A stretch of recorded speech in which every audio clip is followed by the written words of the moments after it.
everyone, we are here with Ben Lovett. He is the composer for the film score for the new Hellraiser film that is out on Hulu now. Ben, how are you, man? I'm hanging in there. I'm getting over my first bout of COVID right now. Yeah, this is the Yeah, interview is actually delayed for everyone watching because he caught the COVID and I oh did. man. It And finally caught up with me. well, I'm glad you're feeling better. Yeah, I Um, made it through. Yeah. So the last time I saw you, we were at Sundance. I talked That's to you right. about your score for The Night House, hmm and I can't remember if you were able to tell me anything about Hellraiser or not. But um, you know, it, it was merely a whisper at the time. It was just starting to be discussed, just well, barely. what was going through your mind when you found out you'd be doing the score for one of the most iconic horror franchises of all time? I think the first thing that went through my mind was just simply the excitement to saddle up with Bruckner again, with a bigger sandbox to play in, and it's always such a unique opportunity to get back together with someone you've been collaborating with for so long.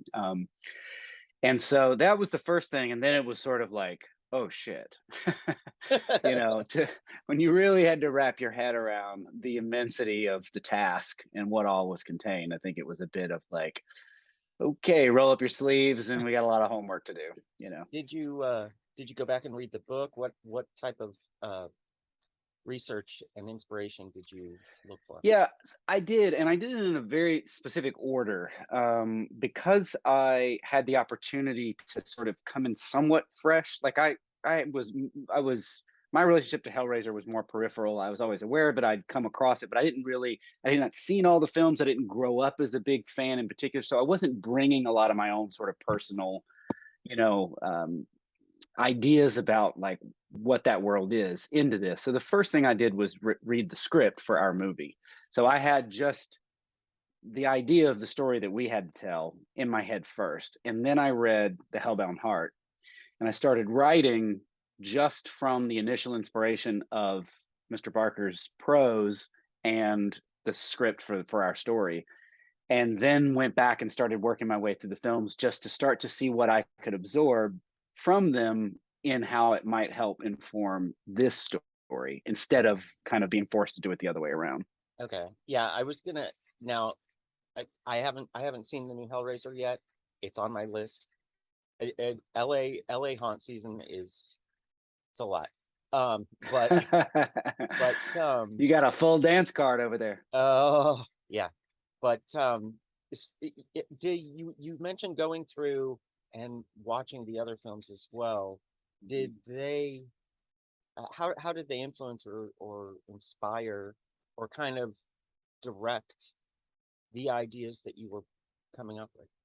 Well, I think the most immediate and obvious answer was how struck I was by how much Christopher Young's original scores for those first two films were an inseparable part of the identity of what really establishes those original Hellraiser movies as uniquely different from their peers and among the genre.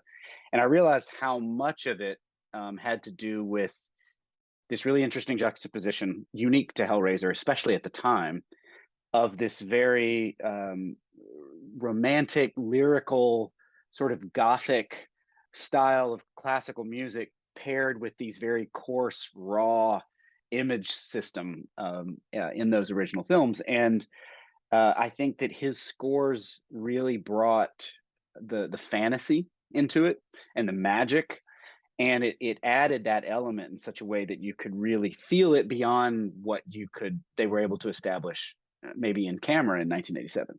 Mhm. It made the world feel bigger, and the consequences feel more intense. And so that was sort of something that immediately was struck me as being part of the DNA of how a Hellraiser film works, and would be something that we'd need to try to build into our score. You mentioned that it was a large, almost operatic component hmm to the original films. But one of the things that I love about a good score is that if it's done right, you don't notice it. hmm Um, And so with something having to have that much of a presence, was it difficult to ride the line of guiding the kind of the emotional cues to the audience versus just kind of was there a difficult balance there?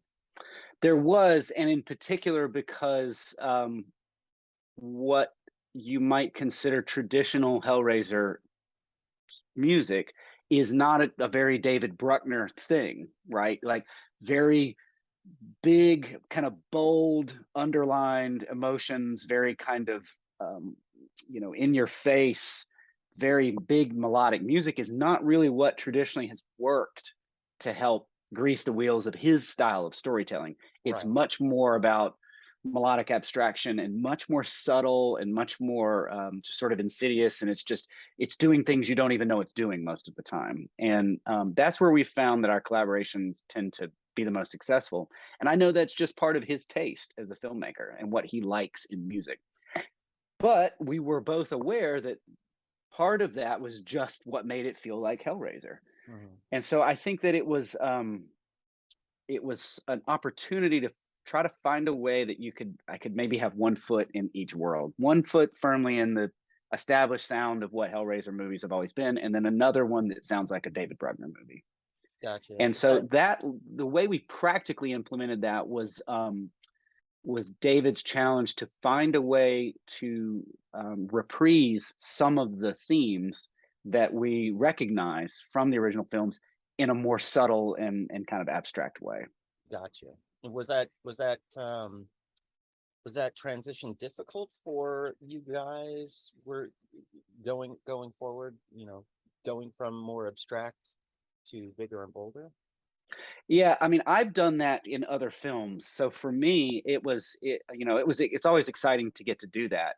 I like both. I like very musical music, and I like very sort of invisible music. Right. And I think a lot of the stuff I do tends to have a fair amount of both as it is. Hmm. Um, and but I think that there is so much music in this movie. It's a 97-minute score.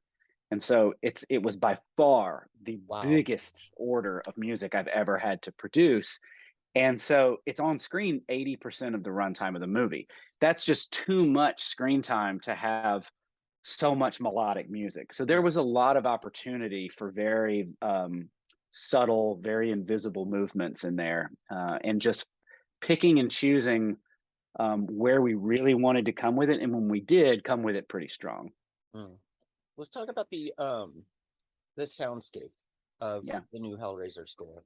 What sounds or instruments did you pull in, and perhaps what did they signify? Well, the immediate thing was like, okay, we need the orchestra. We have to live up to we got to earn the right to have that title on the title screen. And so I knew that we were going to need all the usual suspects of strings, brass. We brought a choir in. There's two things that I think were very signature to me in Chris's early scores, which is harp and tubular bells. It's definitely the first time and the most tubular bells I've ever put in a score for sure. But it's just one of those little accents that it makes it sound like Hellraiser. Yeah. And it was just those little formulas that I spend time with his scores and would just find like, oh, when I hit the lowest C sharp on the piano and hit one of these tubular bells at the same time, it feels like Hellraiser. It's just Mhm. one of those little things you discover and go, okay. Um, and then beyond that, it was a lot of kind of what I'm usually getting up to, which is trying to make sounds that are hard to identify out of normal sources, but just bend, twist, torture, manipulate them into something strange and unique. And so that was like we had a lot of experimental percussion that we did of like bowing weird hunks of metal and sheets of copper and there was a prepared piano that we made that we called our bondage piano because we put chains and tacks and we had a cowbell sitting on the piano strings at one point, and there's like chunks of tinfoil with like ping pong balls in them, and so it was just all this stuff all over the piano to create all these strange resonances and weird. I'm like screaming in the piano just to record the way the strings resonate Yeah. after I'm yelling into them with my head stuck in the piano. Just like any kind of thing we could do to kind of get away from just press down one key and Yeah. drone across the scene. It was just like, what's the fun of that when you have all these other opportunities to create sound? That's so, and not to get too far into the weeds, but now I'm wondering, like, where does original score end and where do sound effects begin? Like, Well, yeah, it is a very blurry line in a lot of my stuff, and it's just because I feel like I'm not I'm not writing concert music for these things. I'm just trying to help tell the story, right, just provide assets to kind of help communicate whatever needs to be addressed in any given part. So I always feel like the score doesn't necessarily need to always mean it's very musical necessarily. I right. think that the right combinations of sounds can still elicit emotion and communicate the narrative to you, even if it may not take on a very musical context. Well, I mean, look at the score for Crouching Tiger, Hidden Dragon. I mean, it was all percussion, Right, uh, right, right. and Yeah, didn't get an Oscar Birdman, nomination. Birdman, amazing score, Yes, yes, nothing but exactly, drums. exactly. What are you going to say? That's not a score? Of course it is. Of course, it's a score. It's Yeah, using musical instruments to convey something yeah. orally. Um, And I know that that's also, again, just like to from what I said earlier, it's just what I know my director likes. And part of the job when you get to work with people repeatedly is identifying from your previous experiences what they're more likely to respond to. When you've got this idea, you kind of go, I'm not going to waste too much time on this because he's probably going to like this more. So mm, you start to gravitate towards the things that work for them. let's talk about that for a second, like, because this is your. How many times have you worked with Bruckner now? Well, so we've done. Someone accurately put it as three and a third recently because it's David's three directorial features: The Ritual, The Night House, and Hellraiser. But Mm. then David directed one third of The Signal Oh, back in gotcha, 2007, which kind gotcha. of broke us all into the and so. And then we did lots of experimental shorts and music videos and all kinds of stuff back in the day that no one ever will or should see. But So you have a pretty good idea of what he's going to like and what he's not going to like. yeah, Do you sometimes create something that he's going to hate in order to push him over to the other choice? yeah, there was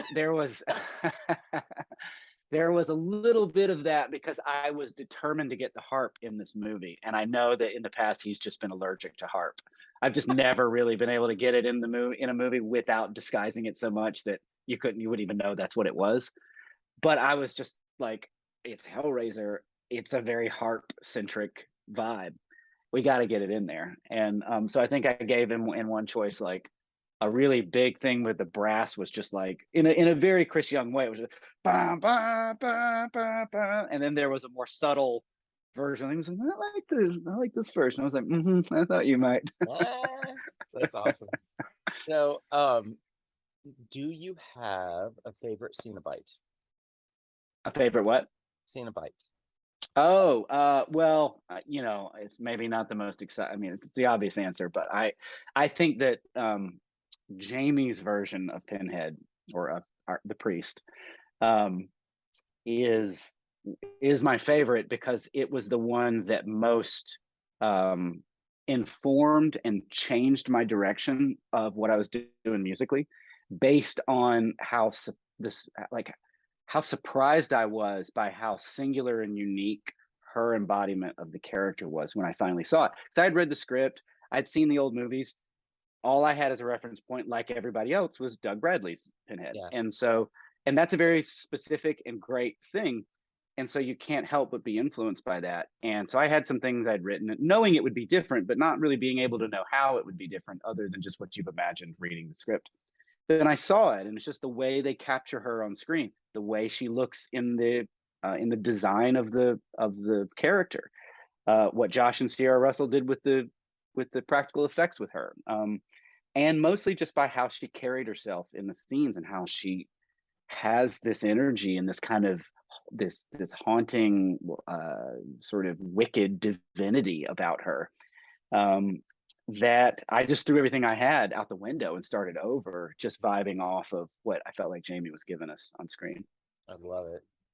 That's awesome. Well, Um, that's yeah. Everybody, you need to catch Hellraiser. I need to catch Hellraiser, but Ben Lovett is a great film. I love your work, and Thank you. yeah, it's just good stuff. And so I'm really excited to see the score. And I'm also just or hear the score, and I'm happy that you're feeling better. So am I. Because you said I've had a rough go of it. the message was you felt like microwave death. I was like, oh, the I poor think guy. I think that was probably exactly what I said to them. Oh, all Yeah. right. Well, listen, Uh, thank oh, you. and the album's out there. As Oh, far it as hearing the is. It score, is. the album's Where? out. You can find it all the usual streaming places: Apple Okay. Music, Spotify, YouTube, and then there's a special edition double vinyl from Mondo that's out with a killer artwork on the cover that is still available. They did a limited run, but there's still some left, I'm hearing. And but yeah, the score is, it's not all 97 minutes, don't worry. I usually am very judicious about going back through and trying to kind of edit it down into something that's, you know, a more manageable listening experience. Excellent. Well, you guys heard it here. Uh, go listen to Ben Lovett's score for the new Hellraiser. Catch it on Hulu. And Ben, thank you so much for your time. I look forward to Sure. talking to you again. Yeah, see you soon. All right. Bye.